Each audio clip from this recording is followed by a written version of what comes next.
네, 안녕하세요. 오늘은 3월 31일 일요일 오후 2시 40분, 장소는 양평군 강화면 제 독서실입니다. 오늘은 창세기 4장부터 들어가겠습니다. 4장. 아담이 그의 아내 하와와 동침하며 하와가 임신하여 가인을 낳고 이르되 내가 여호와로 말미암아 득남하였다 하니라. 그가 또 가인의 아우 아벨을 낳았는데 아벨은 양치는 자였고 가인은 농사하는 자였더라. 세월이 지난 후에 가인은 땅의 소산으로 제물을 삼아 여호와께 드렸고 아벨은 자기도 양의 첫 새끼와 그 기름으로 드렸더니 여호와께서 아벨과 그의 제물은 받으셨으나 가인과 그의 제물은 받지 아니하신지라. 가인이 몹시 분하여 안색이 변하니 여호와께서 가인에게 이르시되 네가 분하여 하면 어찌 됨이며 안색이 변하면 어찌 됨이냐. 네가 선을 행하면 어찌 낯을 들지 못하겠느냐. 선을 행하지 아니하면 죄가 문에 엎드려 있느니라. 죄가 너를 원하나 너는 죄를 다스릴지니라. 가인이 그 아우 아벨에게 말하고 그들이 들에 있을 때 가인이 그의 아우 아벨을 쳐 죽이니라. 여호와께서 가인에게 이르시되 네 아우 아벨이 어디 있느냐. 그가 이르되 내가 알지 못하나이다. 내가 내 아우를 지키는 자이니까. 이르시되 네가 무엇을 하였느냐. 네 아우의 핏소리가 땅에서부터 내게 호소하느니라. 땅이 그 입을 벌려 네 손에서부터 네 아우의 피를 받았은즉 네가 땅에서 저주를 받으리니 네가 밭을 갈아도 땅이 다시는 그 효력을 내게 주지 아니할 것이요 나는 땅에서 피하며 유리하는 자가 되리라. 가인이 여호와께 아뢰되 내 죄벌이 지기가 너무 무거우니이다. 주께서 오늘 이 지면에서 나를 쫓아내시온즉 내가 주의 낯을 배웁지 못하리니 내가 땅에서 피하며 유리하는 자가 될지라. 물은 나를 만나는 자마다 나를 죽이겠나이다. 여호와께서 그에게 이르시되 그렇지 아니하다. 가인을 죽이는 자는 벌을 7배나 받으시리라 하시고 가인에게 표를 주사 그를 만나는 모든 사람에게서 죽임을 면하게 하시니라. 아직까지 여러분 한 가지 재밌는 사실을 확인했는데요. 읽다가 지금 하나님이 가인하고 대화를 하세요. 그렇죠? 예. 비록 에덴 동산에서 쫓겨난 가인이지만요. 하나님과 대화를 하고 있어요. 재밌죠? 여러분 이렇게 하나님과 대화하는 사람 있어요? 여호와 하나님과? 이런 사람 없죠. 지금 이 시기는 그러니까요. 지금 우리가 하는 세상과는 조금 또 다른 겁니다. 비록 죄의 별이긴 하지만 뭔가 달라요. 여러분이 창세기를요, 이 보이지 않는 것들을 잘 볼 수 있어야 돼요.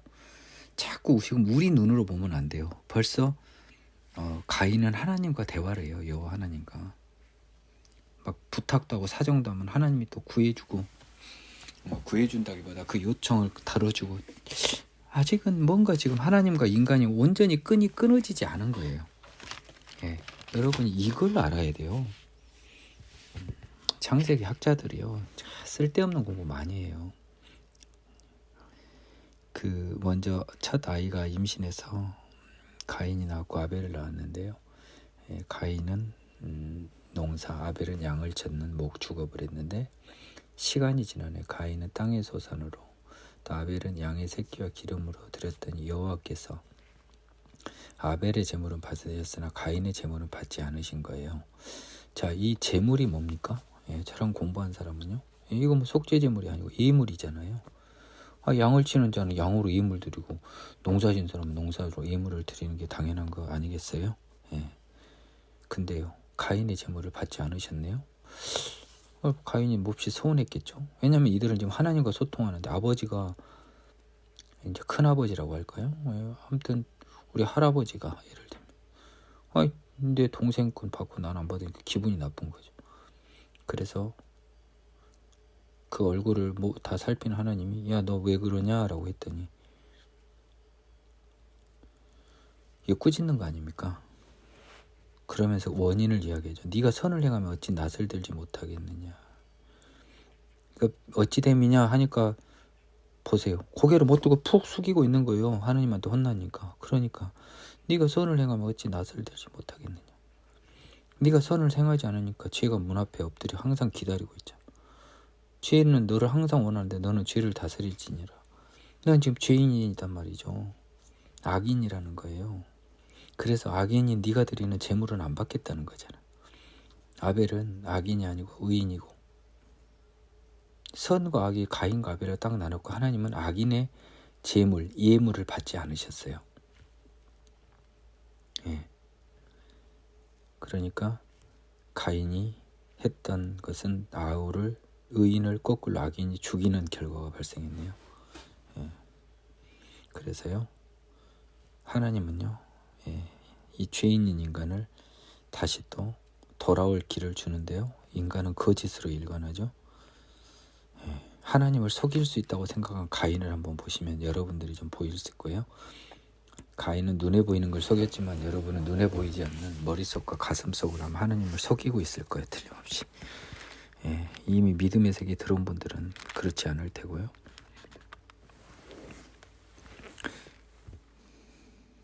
하나님이 이제 죽인 것을 뻔히 알고 있으니까, 예? 네가 이제 저주받는다고 겁을 주니까 그때 밭도 뭐 효력 안 주고 뭐 아주 자기의 비참한 벌을 이야기하니까, 어이구 그때서 내 재벌이 너무 무겁다라고 또 생떼를 부리죠. 엉엉 웁니다 지금. 그러지만 하나님은요, 예, 비록 죄인이지만 가인을 죽이는 것은 또 다른 죄라는 거죠. 예, 그래서 그 모든 사람에서 죽임을 면하게 하는 게요, 여러분 잘못 생각하면 약간 가인을 좀 도와주는 걸로 볼 수도 있는데요, 저는 꼭 그렇지는 않다고 봅니다. 예. 다른 사람들의 범죄를 막으려고 하는 거죠. 예.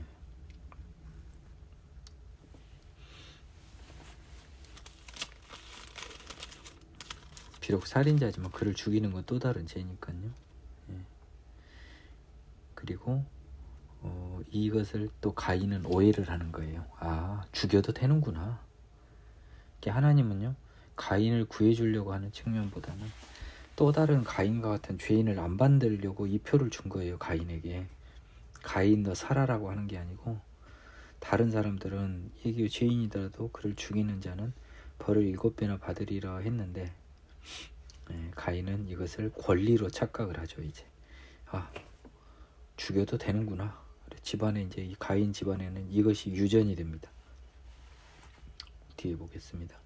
가인이 여호와 앞을 떠나 에덴 동쪽 놋 땅에 거주하더니 아내와 동침하며 그가 임신하여 에녹을 낳은지라. 가인이 성을 쌓고 그 아들의 이름으로 성을 이름하여 에녹이라 하니라.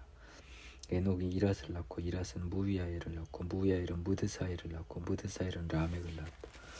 라멕이 두 아내를 맞이했으니 하나 이름은 아다요 하나의 이름은 실라였더라. 아다는 야발을 낳았으니 그는 장막에 거주하며 가축을 치는 자의 조상이 되었고, 그의 아우의 이름은 유발이니 그는 수금과 퉁소를 잡는 모든 자의 조상이 되었으며, 실라는 두발가인을 낳았으니 그는 구리와 쇠로 여러 가지 기구를 만드는 자의 두발가인의 누이는 나아마였더라. 라멕이 아내들에게 이르되 아내와 실라의 내 목소리를 들으라. 라멕의 아내들이여 내 말을 들으라. 나의 상처로 말미암아 내가 사람을 죽였고 나의 상함으로 말미암아 소년을 죽였도다. 가인을 위하여는 벌이 7배일진데 라멕을 위하여는 벌이 77배이로다 했더라. 예, 가인이 드디어 여호와 앞을 떠나서요, 에덴 동쪽 놋 땅에 거주하는, 이래서 또 에덴이 이 세상에 있다고 생각할 수 있어요. 여러분 제가 아까 말을 했죠. 지금 가인은 하나님과 이야기를 하고 있어요. 그렇죠? 예. 지금 가인이 살고 있던 세대랑도 또 달라요. 에덴 동산하고도 다르고요. 가인은 지금 여호와랑 이야기하고 있잖아요. 여러분들 여호와 하나님과 이야기하고 있습니까? 예. 모세도요, 여호와 하나님과 이렇게까지 이야기하지는 못했어요. 예. 그리고 지금 가인이요, 여호와의 형상에 대한 이야기가 안 나와요. 근데 나중에 그 신명기나 출애굽기 이후로 보면 여호와님과 형상은 전혀 없이 말만 나온다는 것을 다 이야기하고 있어요. 예, 불로만 임하시고요. 근데 여기서는요, 모르긴 몰라도 뭔가 지금 굉장히 좀 몰라요. 형상은 뭐 아마 없겠죠. 하지만 이 모세와도 다른 친근함이 보이고요. 무엇보다 모세는 수많은 이스라엘 백성 중에 유일하게 하나님과 소통을 했지만, 이때 느낌은 보면 뭔가 좀 하나님이 비록 죄인이면 아벨하고는 소통 안 했겠어요? 가인하고도 했는데 우리 시대랑 뭔가 달라요. 야, 에덴 동쪽에 노 땅이 어딘지 어떻게 합니까, 여러분? 예? 이래서 에덴 동산이 지금 지구에 있는 거예요? 이 4장 16절 때문에? 그냥 어리석은 생각 같은데요. 그래서 에녹을 낳았는데 에녹이 다른 이름 뒤에 나온 에녹과 다르고요. 성을 쌓아서 에녹이라고. 그 다음에 이렇게 낳았어요. 이 라멕도 뒤에 나온 라멕과 다르죠. 뭐 아다, 실라. 그래서 가축을 치는 자, 수금과 퉁소를 짚는 자는 아다의 아들들이고요. 실라의 아들 두발가인은 대장장이, 누이는 나아마였더라. 라멕이 아내들한테 한 말이 참 의미가 심장해요. 나의 상처와 나의 상함, 즉 나를 위하여, 나를 위하여 내가 사람을 죽인 거예요. 다른 사람. 나의 상함이 어떤 그 다른 사람으로부터도 될 수도 있어요, 사실. 근데 여하튼 간에 나의 어떤 상처에 대해서, 나의 어떤 자존심이나 뭐 어떤 걸로 다른 사람을 죽일 권한이 있는 걸 자랑 삼아 이야기하고 있는 거예요. 왜 죽였어요? 77배의 벌이 기다리니까 나는 안 죽으니까 다른 사람 죽인 거잖아요. 인간의 어리석음, 죄인의 어리석음을 아주 우화적으로 표현하고 있어요. 그러니까 어리석은 이야기의 예로 표현하고 있다는 겁니다. 동물 우화가 아니고요. 셋과 에노스. 이제 세상은 가인의 자손으로 가득 차 있는데요. 아담이 다시 자기 아내 하와와 동침하여 그가 아들을 낳아 이름을 셋이라 했으니 이는 하나님이 내게 가인이 죽인 아벨 대신에 다른 씨를 주셨거든요. 셋도 아들을 낳고 이름을 에노스라 했으니 그때 사람들이 비로소 여호와의 이름을 불렀더라. 5장에서는 아담의 계보가 나오는데요. 32절 보면 노아까지의 계보입니다. 그래서요. 5장은 간략히 설명을 드린 거는요. 아담에서부터 아담의 아들이 셋이니까요. 아담 셋으로 해서 결국 노아까지의 족보가 나와요. 첫 번째 족보죠. 그 다음부터는 노아 아들이었던 그 누굽니까? 셈을 시작으로 해서요. 아브라함의 아버지 데라까지의 족보가 나와요. 그래서 의미가 있는 자녀들을 기준으로 한 족보가 창세기에 등장을 합니다. 2번. 이것은 아담의 계보를 적은 책이라. 하나님이 사람을 창조하실 때 하나님의 모양대로 지으시되 남자와 여자를 창조하셨고 그들이 창조되던 날에 하나님이 그들에게 복을 주시고 그들의 이름을 사람이라 일컬으셨네. 아담은 130세에 자기의 모양과 곧 자기의 형상과 같은 아들을 낳아 이름을 셋이라 하였고 아담은 셋을 낳은 후 800년을 지내며 그 자녀들을 낳았으며 그는 930세를 살고 죽었더라.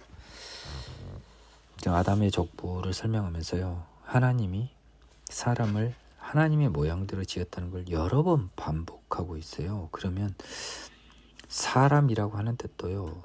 잘은 모르지만 하나님과 모양과 관련된 어떠한 의미가 들어간 단어를 썼을 수도 있어요. 잘은 모르지만 이렇게 실제로 아담이나 이렇게 사람을 의미하는 지칭하는 단어가 하나님과는 별개인데요. 자꾸 하나님의 모양대로 지었다는 걸 너무 많이 강조를 해요. 창세기에서. 그들의 이름을 사람이라 일컬었다 그랬잖아요. 사람 아마 아담일 겁니다. 내용은 잘은 모르지만. 근데 그게 아무리 봐도 하나님과 연관이 있는 단어일 것 같아요. 왜냐하면 하나님의 모양대로 지었으니까요. 그 이유는 보면 아담이요. 자기의 아들을요. 자기의 모양 곧 자기의 형상이라는 단어를 여기서 썼단 말입니다. 아담과 자기 아들은 얼마나 많이 닮았을 거예요. 생물학적인 우리를 이렇게 상상해 보면요. 그래서 하나님과 우리는 생각보다 많이 닮아 있을 수가 있어요. 그렇죠? 그것은요. 부활하신 예수님의 모양이 약간 하나님의 사람을 하나님의 모양대로 지었다는 것이 어떤 약간 모범 모델이 되지 않을까 하는 상상을 해볼 수 있게 합니다. 아무튼 우리하고 하나님은 굉장히 비슷할 거예요. 아마 우리 천국에 가서 보면 예수님을 보면 알 거예요. 그리고 하나님은 성부, 성자, 성령 하나님인데 결국 보이는 하나님은 예수님이란 말이에요. 예수님은 이 땅에 인간의 몸으로 어쩔 수 없이 오셨지만 부활하신 예수님을 사람들이 알아봤단 말이에요. 예, 그러면 우리가 크게 다르지는 않을 것이다. 예, 천국에서의 모습도 그런 상상을 해볼 수가 있어요.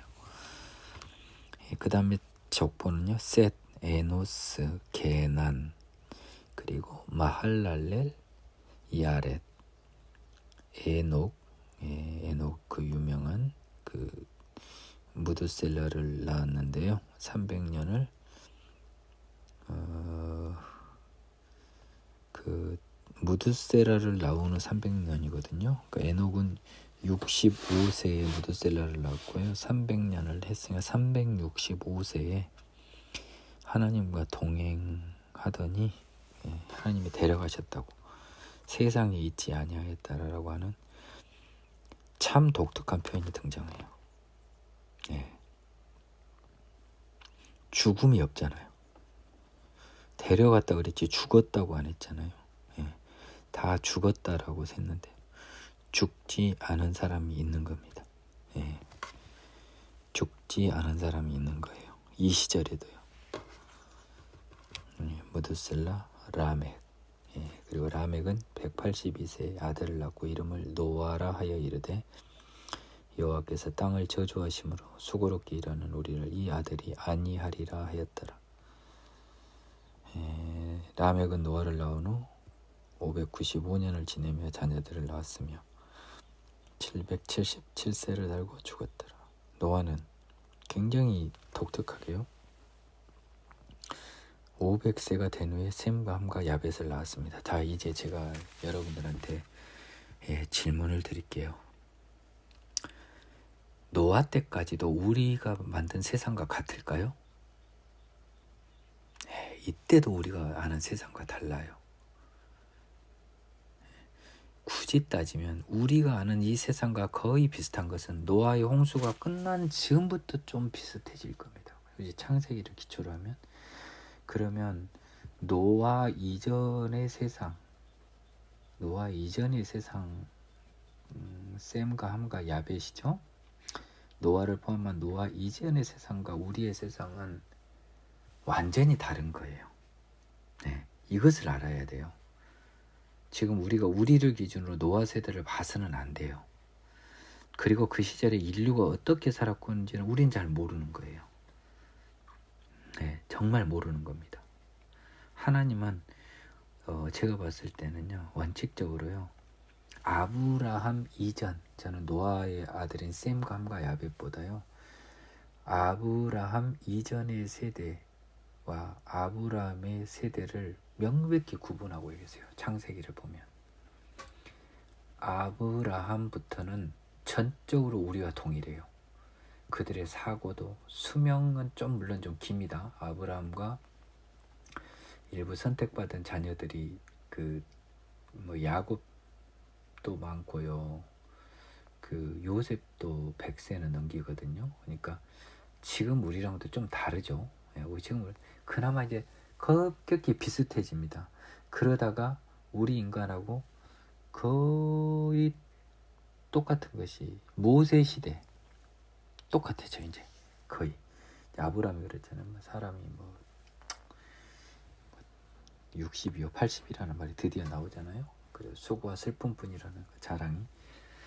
그러니까 우리가 이 의료 기술이라든지 이런 걸 감안해 봤을 때 우리와 상상할 수 없는 형태의 수명을 누린 걸로 기재된 성경의 사람들의 시대를 지금 우리의 지구의 모습으로 또 보았어도 안 돼요. 네. 지금 우리 지구 모습과 가장 유사한 건요, 모세 때부터예요. 출애굽 때부터라고요. 애굽에 갈 때로부터라고요. 이스라엘 족속이 야곱 아들들이 이스라엘에 간 때로부터 우리랑 비슷해진 거예요. 거의. 저는 이 부분을 좀 생각을 해봤으면 좋겠어요. 자꾸 여러분들이 지금 우리의 눈으로 종말을 보는 것도 어색하지만 창세기와 세상 초반, 인류 초반을 보는 것도 뭔가 어색한 거예요. 우리는 그랬나 보다라고 해야지 이 사람들을 우리랑 똑같이 보면 여러분들은 큰 실수와 또 여러분의 눈에, 여러분의 판단에 빠지는 그런 약간 어리석음을 유발시킬 수 있어요. 사람의 죄악 6장. 사람이 땅 위에 번성하기 시작할 때 그들에게서 딸들이 나니 하나님의 아들들이 사람의 딸들의 아름다움을 보고 자기들이 좋아하는 모든 여자를 아내로 삼는지라.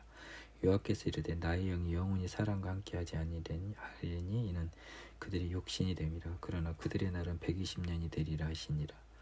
그 당시에는 땅에 네피림이 있었고 그 후에도 하나님의 아들들이 사람의 딸들에게로 들어와서 자식을 낳았으니 그들은 용사라. 고대의 명성이 있는 사람들이었더라. 그냥 그 사람들이 번성했다. 딸들이 낳았다. 하나님의 아들들이 사람의 딸들의 아름다움을 보고 이걸 가지고 의인이 여러분 요한계시록을 그렇게 해석하세요. 차라리 그 여러분 청황색 말이 뭐예요? 그럼 붉은색 말이 뭐예요? 7번째 대접은 뭐고 8번째 나팔은 뭡니까?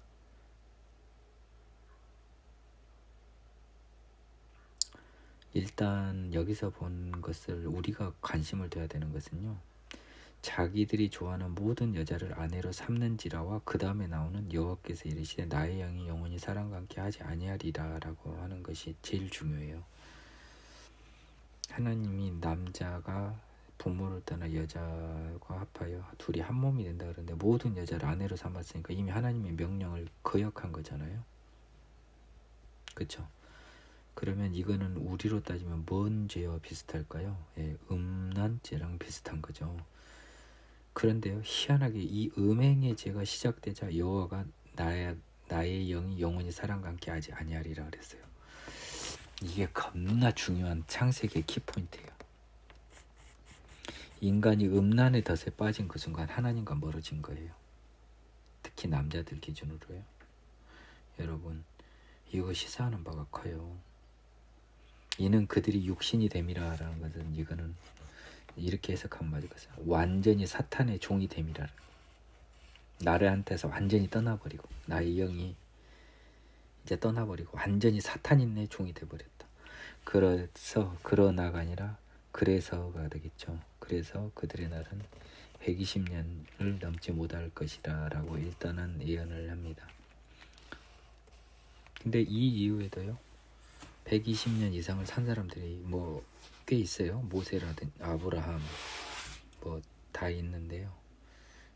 결국은 종국은 이런 거죠. 스물스물 줄다가 120년. 우리한테 해당되는 말 아닙니까? 굉장히 의미가 있는 연수입니다. 사람이 이 이상은 못 살아요. 이 이상 산 사람이 없어요. 살아다 그 거죽 송장으로 살 수 있겠죠. 산송장으로.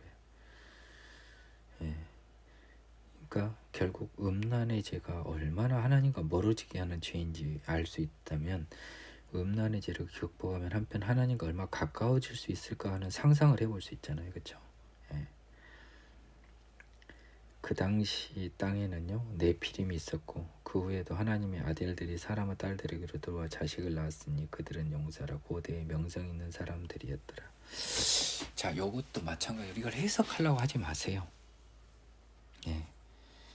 하나님의 아들, 사람의 딸들, 하나님의 아들들, 사람의 딸들, 우리 몰라요. 근데 왠지 느낌은 뭐예요? 하나님의 아들들이 범죄자로 전락은 했잖아요. 2절 보니까. 사람의 딸들은요. 원래 죄인이었을 거 아닙니까? 하나님의 딸이라고 안 했으니까.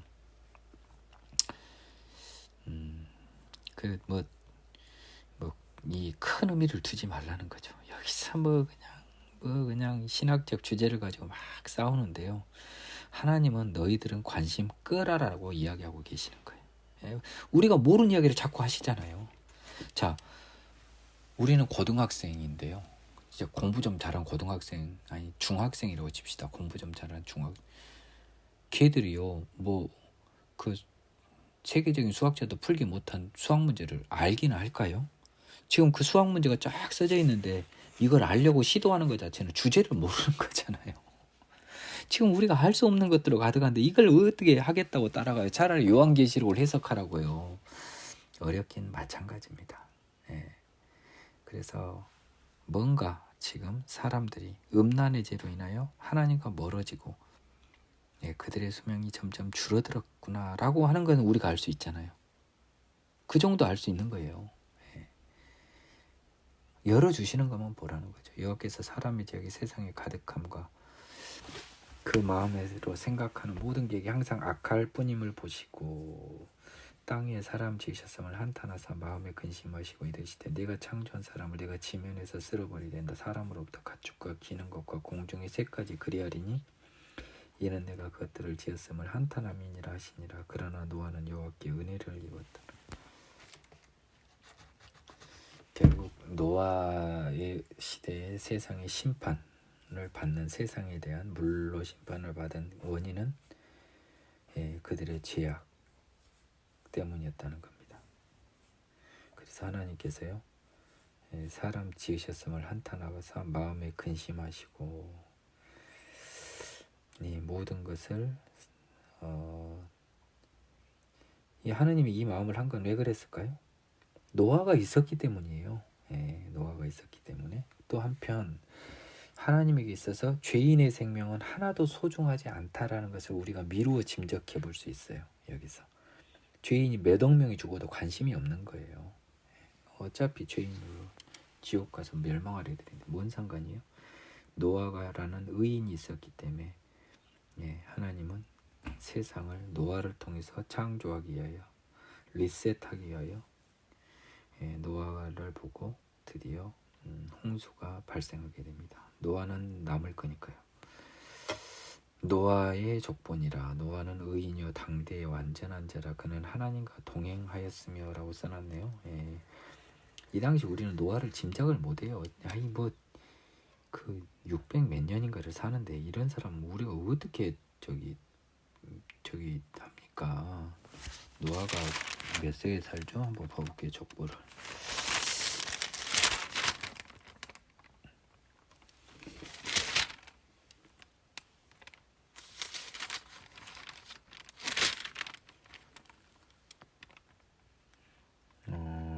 잠깐만요. 노아가 죽었다는 게 어디에 나오나요? 노아가 될 때의 족보. 950세가 되어 죽었거든요. 노아가. 그러니까 이 노아도 우리하고 달라요. 지금 제발 이 시대를 여러분 상상만 하시라고요. 요한계시록처럼 대응시키지 말라고요. 요즘 세상과. 저는 그게 맞는 것 같아요. 새 아들을 낳았어요. 하나님과 동행한 의인, 완전한 의인 노아가요. 셈과 함과 야벳이 나왔는데요. 이 완전한 노아의 아들도 다 의인은 또 아닌 걸 보면 의가 유전되는 것도 아니에요. 그때 온 땅이 하나님 앞에 부패하여 부어감이 땅에 가득한지라 하나님이 보신즉 땅이 부패하였으니 이는 땅에 있는 모든 혈육이 있는 자 행위가 부패함이었더라. 하나님이 노아에게 이르시되 모든 혈육이 있는 자가 포악함이 땅에 가득한데 그 끝날이 내 앞에 이르렀으니 내가 그들을 땅과 함께 멸하리라. 그래서 노아에게 고페르나무로 방주를 만들라라고 해서 방주에 만드는 법이 쭉 나옵니다. 길이, 너비, 높이를 보면 굉장히 과학적이고요. 그래서 창세기는 다른 그 어처구니 없는 설화, 당군시나 이런 것과 차원이 좀 달라요. 약간 좀 그 어설픈 애들하고는 다르다고요. 차원을 달리한다고. 창을 만들고요. 홍수를 일으켜 생명의 기운이 있는 모든 육체를 멸절한다고 하셨습니다. 땅에 있는 것들은 다 죽는 겁니다. 이론상 바다에 있는 것들은 안 죽겠네요. 일단 땅을 심판한다고만 하셨어요. 그러나 노아는 내가 언약을 세웁니다. 이게 유명한 노아 언약이죠.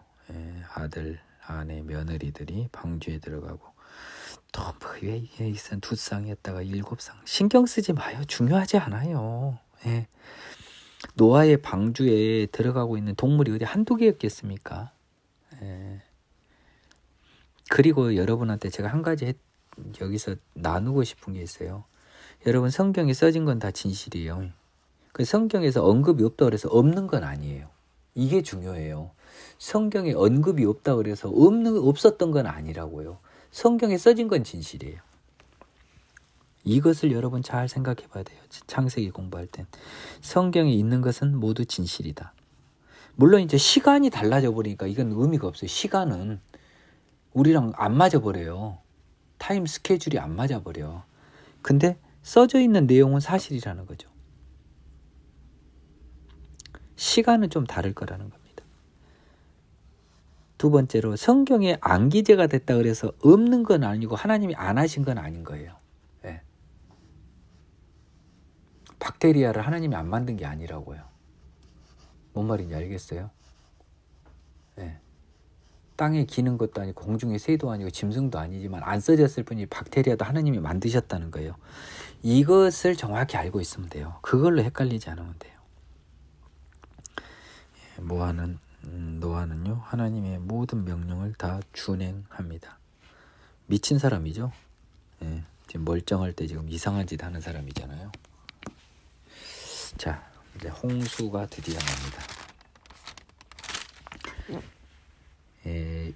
여기서부터는요 그렇게 중요하다고 볼 수는 없어서 그냥 절바이절로 넘어갈게요. 노아에게 이르시되 너와 네 온 집은 방주로 들어가라. 이 세대에 네가 내 앞에 의로움을 내가 보았음이라 라고 했어요. 노아의 구원을 한 이유가 있죠. 노아의 의로움은 정확히는 안 써져 있어요. 마치 그 예수 그리스도의 피를 통한 의로움인 걸로 추측은 해보지만 여기서는 단정은 못하겠어요. 우리랑 세대가 지금 너무 달라도 너무 달라요. 모르겠습니다. 제 지식을 초월합니다. 너는 정결한 짐승 막 이렇게 7이냐 왜 2이냐 이게 뭐 제사 지낸다 그냥 보세요 그대로. 공중의 새도 7씩 데려와라. 왜 2라고 다릅니까? 싸우려면은 그런 거 갖고 싸우지 말라는 거죠. 지금부터 7일이면 40주야를 땅에 비를 내려 내가 지은 모든 생물을 쓸어버린다. 홍수가 임했을 때 노아가 600세였고요. 아들 며느리는 들어갔고요. 짐승들 다 들어갔고요. 노아에게 명하신 대로 7일 후에 홍수가 덮이니 노아가 600세 되던 둘째 달 그달 11의 날에 드디어 큰 기품의 샘들이 터지고 하늘의 창문들이 열려 40주야를 비가 땅에 쏟아졌더라. 우리가 생각하는 비하고도 조금 다르다고 지금 창조과학자들도 이야기하고 있고 이 써진 것 자체도 구름이라는 이야기를 하지 않아요. 비는 비라는 말을 썼는데 기품의 샘들이 터졌다고 하늘의 창문들이 열렸다고 한 걸로 봐서 우리가 생각하는 정도의 비는 아니고 비교할 수 없는 하늘로부터의 물폭탄이 40주야가 쏟아진 거죠. 그날에 노아와 그의 아들 셈, 함, 야벳과 며느리 다 들어갔고요. 모든 것이 종류대로 마치 새 창조를 한 느낌을 하나님이 전해주는 겁니다. 물에 생명의 기운이 있는 육체가 둘씩 나와 방주로 들어갔습니다. 들어간 것들은 모든 것의 암수라. 그들을 들여다보내시고 문을 닫으셨습니다. 하나님이요 바깥에서 홍수가 40일 동안 계속된지라 40일의 의미를 두지 마세요. 그냥 40일이다. 히브리의 숫자 가지고 막 하던데 우리는 그냥 히브리인도 아니잖아요. 우리가 구원받는데 아무 지장이 없어요. 그래 하나님의 전능하심을 고백하는데 아무 지장이 없어요. 40일 동안 계속된지라 물이 많아져 방주가 떠오르고요. 더 많아지니까 또 다녔고 이제 더 많으니까 높은 산이 다 잠겼고요. 15규빗이나 오르니 평지 기준 15규빗이니까요. 한 7m 정도의 물이 내리면은요, 그거는 산을 기준으로 하고 평지를 저기 하면은 모인 물은 어마어마한 양이 되는 거죠. 그렇죠? 그래서 산들까지 잠긴 겁니다. 그래서 땅의 생물이 다 죽었고, 새와 가축과 들짐승과 땅에 기는 모든 것과 모든 사람이라 육지에 있어 그 코에 생명의 기운이 인후에 숨이 있는 것은 다 죽었다. 지면의 모든 생물을 쓸어버리니까 사람, 가축, 공중의 새까지. 노아와 함께 방주에 있던 자들에는 아마도 동물도 포함된 표현처럼 됩니다. 여하튼 이렇게 해서 물이 150일을 땅에 넘쳤답니다. 8장 홍수가 그치다.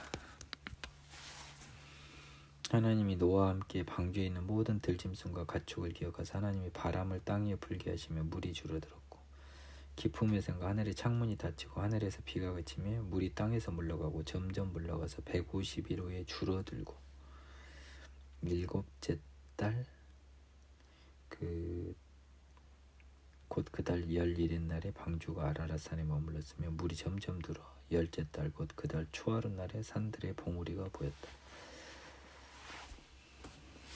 그러니까 물이 엄청 왔고 쉽게 빠지지 않았다는 것을 알 수 있습니다. 150, 40, 7 해서 창세기 교수님 말씀하시던데 그거는 인간들 생각이에요. 물론 유대인들이 썼으니까 그런 숫자 노름이나 이런 걸 한다라고 하는데 우리는 그걸 알 필요 없겠더라고요. 내가 믿음을 위해 1도 도움이 안 돼요.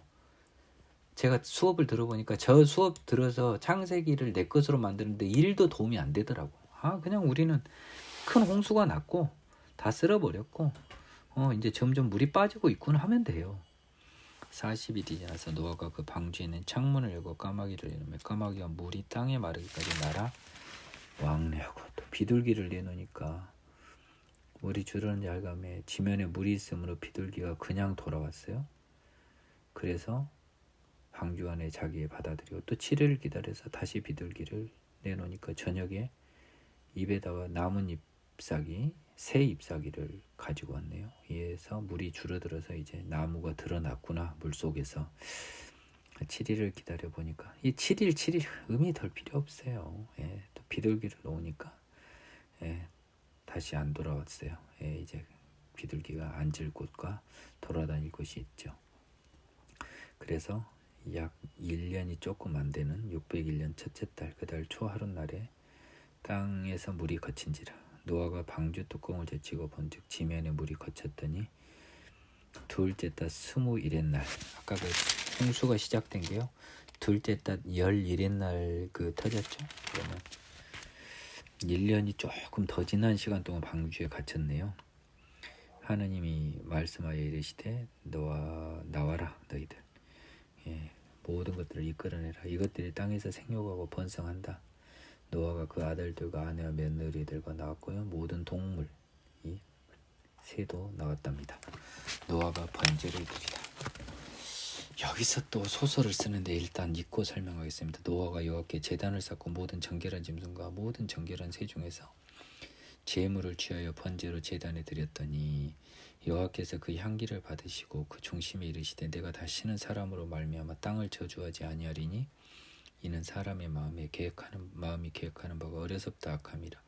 내가 전에 행한 것 같이 모든 생물을 다시 멸하지 아니하리니 땅이 있을 동안에는 심음과 거둠, 추위와 더위, 여름과 겨울, 낮과 밤이 쉬지 아니하리라. 자, 여기는 굉장히 중요한 것 같아요. 정신 바짝을 차리고 오늘의 마지막 부분입니다. 여호와가 제단을 쌓고 제사를 드네요. 여기 제사하면 여러분 자꾸 속죄 취해서 사는데 번제입니다. 번제를 레이기를 대충 공부한 사람들은 속죄로 생각하는데 저랑 공부한 분들 이게 예물제사인 걸 알잖아요. 감사제사를 드린 거죠. 정결한 짐승으로. 제사물의 구체적 내용이 안 나왔어요. 근데 다만 정결한 짐승과 정결한 새라는데 자 여러분 제가 퀴즈를 낼게요. 이때 지금 율법이 있었어요, 없었어요? 율법이 없었어요, 레이기에. 정결한 짐승과 정결한 새라는 기준을 우리는 몰라요. 근데 아까 쌍, 두 쌍 이러면은 뭐 한 5쌍을 제물로 드렸나 뭐 우리 추측만 할 뿐이잖아요. 그리고 무엇이 정결한 짐승이고 정결한 새인지 우리가 어떻게 합니까? 다만 하나님께 예물로 드리는 제물은 새든지 짐승이든지 정결해야 되나 이 이상도 이하도 알 필요가 없어요. 대신 번제기 때문에 감사제고 속죄제가 아니고 하나님께 드린 예물이고 깨끗한 예물을 드렸구나. 이게 중요하지. 이 번제로 속죄로 생각하는 여러분들은 정작 중요한 것을 놓치고 바보 같은 것에 관심을 가지는 거예요. 어리석은 부분에 관심을 가지는 거라고요. 깨끗한 짐승으로 뭔 기준인지 모르지만 깨끗한 짐승과 새로 하나님께 감사의 제사를 드렸구나. 요새 같으면 예배를 드렸구나. 예? 속자도 꺼내지 말라고요. 지금 그게 아니라고요. 번제는 번제의 개념을 모르니까 그래요. 번제의 개념은 제 레이기 강의를 제발 다시 들어보시길 바래요. 그때 우리가 번제는 화목제든 감사제는 여호와께서 주로 향기를 받으신 형태로 기쁘게 흠양하시는 걸로 제사가 받아들여짐이 인정이 되잖아요. 여기 보니까 향기를 받으시고 됐다. 레이기 같이 공부했잖아요. 그래서 하나님이 내가 다시는 사람으로 말미암아 땅을 저주하지 아니하리라 라고 했어요. 이게 재밌는 표현이죠. 내가 사람을 저주하지 않는 게 아니죠. 땅을 저주하지 않아요. 지금 이 한 것은요. 세상을 저주한 거잖아요. 인간뿐만 아니라. 짐승들은 아무 죄 없이 저주를 당했어요. 노아 때. 그렇잖아요. 짐승들이 뭔 잘못이 있어요? 근데 사람으로 말미암아 땅이 저주를 당했잖아요. 이제 여기서 무서운 말이죠. 사람이 계획하는 바가 어려서부터 악함이라. 내가 전에 행한 같이 모든 생물을 다시 멸하지 아니하리라. 사람은 죄인이라는 거예요. 이 죄를 사람의 방법으로는 회복할 수 없는 것을 인정을 하신 거죠. 그래서 언젠가는 모든 것을 회복하실 것을 마음에 두신 거죠. 새 창조가. 다만 그 회복 때까지는 땅이 있을 동안이 뭡니까? 이 세상이 유지될 동안. 땅은 이제 저주 더 안 한다니까. 하지만 결국은 땅은 다시 한번 이 새로 이제 리셋이 완전 새 창조가 되죠. 그때는 땅이 없어지지만 그건 저주가 아니잖아요. 그렇죠? 새로 깨끗하게 해주는 거니까요. 재건축 해주는데 잠깐 부셔진 것이 문제입니까? 새로 깨끗한 아파트가 들어서는데 재건축 아파트 지어줬는데 내 집 헐었다고 따질 사람 있어요? 공짜로 돈 안 들고 그랬다는 가정하에. 다만 그 재건축하기 전까지 썩은 아파트가 있을 동안에는 심음과 거둠, 추위와 더위, 여름과 겨울, 낮과 밤 다 대조되는 거잖아요. 변화가 있고요. 평안이 없고요. 고생이 있다는 의미 같아요. 제가 봤을 때는. 우리 인간이 가장 취약한 평안이 없어요. 그리고 변화가 있어요. 영원한 게 없어요. 그리고요. 추위, 그리고 겨울, 밤으로 표현되는 고난이 기다리고 있다는 것입니다. 결국은 노아와의 언약은 어떠한 형태의 노아와의 언약이 되는지가 이제 되게 궁금해지죠. 제9장 하나님이 노아와 언약을 세우다까지 일단 할까요? 시간이 많이 남았네요. 일단 여기까지 하겠습니다. 그 언약까지만 할게요. 노아와 그 아들들은 알고 하나님이 노아 언약을 세우시다. 하나님이 노아와 그 아들들에게 복을 주시며 그들에게 이르되 생육하고 번성하여 땅에 충만하라. 땅의 모든 짐승과 공중의 모든 새와 땅에 기는 모든 것과 바다의 모든 물고기가 너희를 두려워하며 너희를 무서워하리니 이것들은 너희의 손에 붙였음이니라. 모든 산동물은 너희의 먹을 것이 될지라 채소같이 내가 이것을 다 너희에게 주노라. 그러나 고기를 그 생명되는 피째 먹지 말 것이니라. 내가 반드시 너희의 피 곧 너희의 생명의 피를 찾으리니 짐승이면 그 짐승에게서 사람이나 사람은 생제면 그에게서 그의 생명을 찾으리라. 다른 사람의 피를 흘리면 그 사람도 그 사람의 피도 흘릴 것이니 이는 하나님이 자기 형상대로 사람을 지으셨습니다. 너희는 생육하고 번성하며 땅에 가득하여 그 중에서 번성하라 하셨더라. 하나님이 노아와 그와 함께한 아들들에게 말씀하여 이르시되 내가 내 언약을 너희와 너희 후손과 너희와 함께한 모든 생물 곧 너희와 함께한 새와 가축과 땅의 모든 생물에게 세우리니 방주에서 나온 모든 것 곧 땅의 모든 짐승에게니라. 내가 너희 언약을 세우리니 다시는 모든 생물을 홍수로 멸하지 아니할 것이라. 땅을 멸할 홍수가 다시 있지 아니하리라. 하나님이 이르시되 내가 나와 너희와 및 너희와 함께하는 모든 생물사에 대대로 영원히 세우는 언약의 증거는 이것이니라. 내가 내 무지개를 구름 속에 두었나니 이것이 나와 세상 사이의 언약의 증거니라. 내가 구름으로 땅을 덮을 때 무지개가 구름 속에서 나타나면 내가 나와 너희와 및 육체를 가진 모든 생물 사이의 내 언약을 기억하리니 다시는 물이 모든 육체를 멸하는 홍수가 되지 아니할지니라. 무지개가 구름 사이에 있으리니 내가 보고 나 하나님과 모든 육체를 가진 땅의 모든 생물 사이에 영원한 언약을 기억하리라. 하나님이 노아에게 또 이르시되 내가 나와 땅에 있는 모든 생물 사이에 세운 언약의 증거가 이것이라 하셨더라. 자, 이게 노아의 언약인데요. 이게 참 어렵습니다. 생육하고 번성하라고 하면 이 맨 처음에 그 사람에게 주었던 소위 그 뭡니까 그 태초에 그 하나님께서 주셨던 명령하고 똑같잖아요.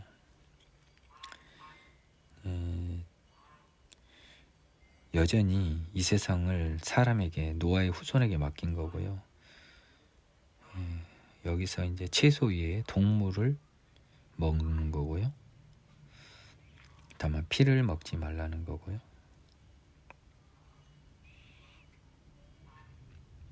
피라고 하는 것 자체는 좀 죽음을 의미해요. 사실 생명의 의미가 아니라요. 그렇기 때문에 기본적으로는 그 생명이 되는 피째 먹지 말지니라라고 하는데 이것의 신비는 잘은 모르겠어요. 피는요 반드시 생명만 의미하지 않아요. 피가 흘리면 죽으니까 생명과 죽음은 불가분의 관계에 있거든요. 피를 먹어서 우리가 생명을 먹는 것은 아니잖아요. 하나님이 왜 피를 먹지 말라고 한지는 저는 정확히 그 뜻을 모르겠어요. 그 뜻을 정확히 모르겠습니다. 이 뜻을 정확히 아시는 분이면 저를 가르쳐 주세요. 4절은 그렇게 써졌지만 5절은 뭐예요?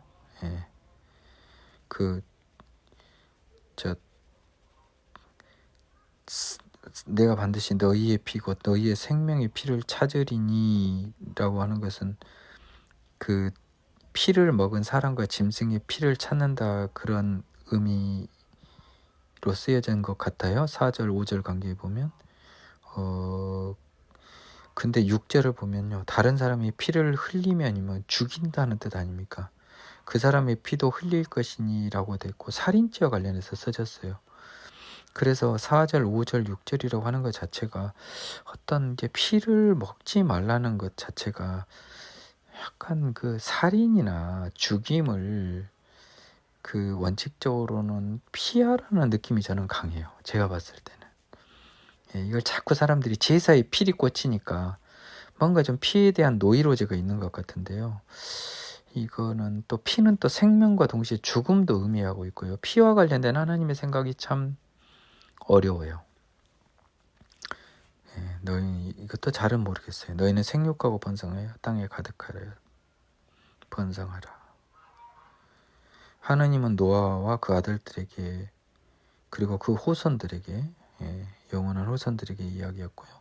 심지어 노아 홍수 때 피해를 입은 생물들, 땅의 생물들이요.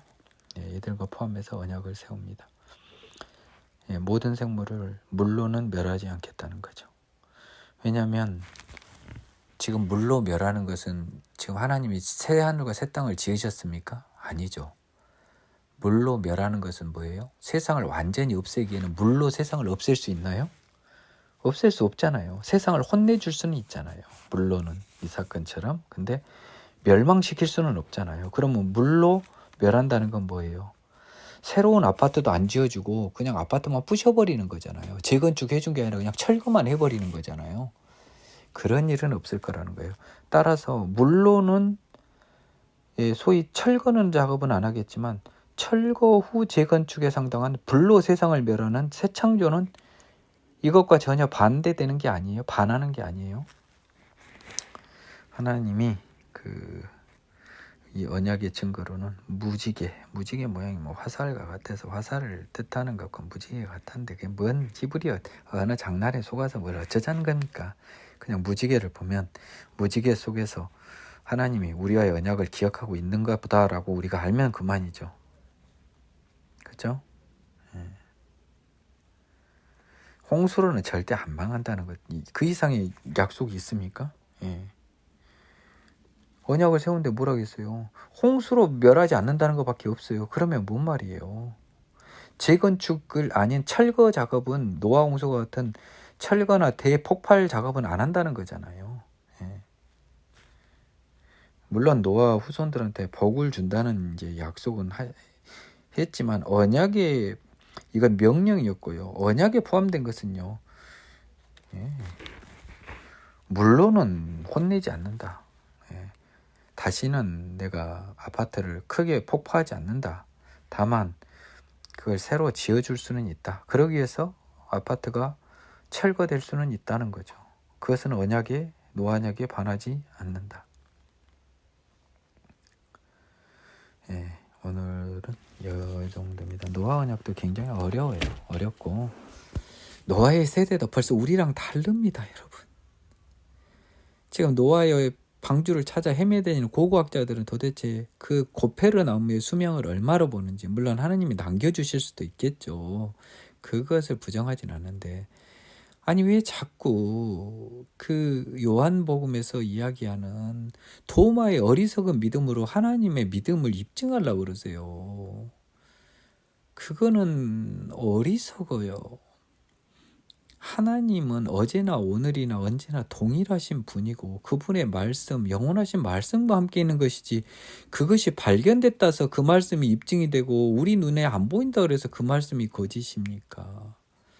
창세기에서 아직까지 오늘 노아 언약까지도 우리 시대와는 너무 다른 자연환경과 수명과 이런 조건에서 있었던, 어떻게 보면 요한계시록의 반대편에 있는 창조의 비밀이고 우리가 이걸 어찌 알겠습니까? 어떻게 보면 여기에는 비유도 있다고 볼 수도 있어요. 저는 감히 선언합니다. 비유도 있을 수 있어요. 왜냐? 하나님과 우리의 시간이 달라요. 요한계시록하고 똑같습니다. 전적으로.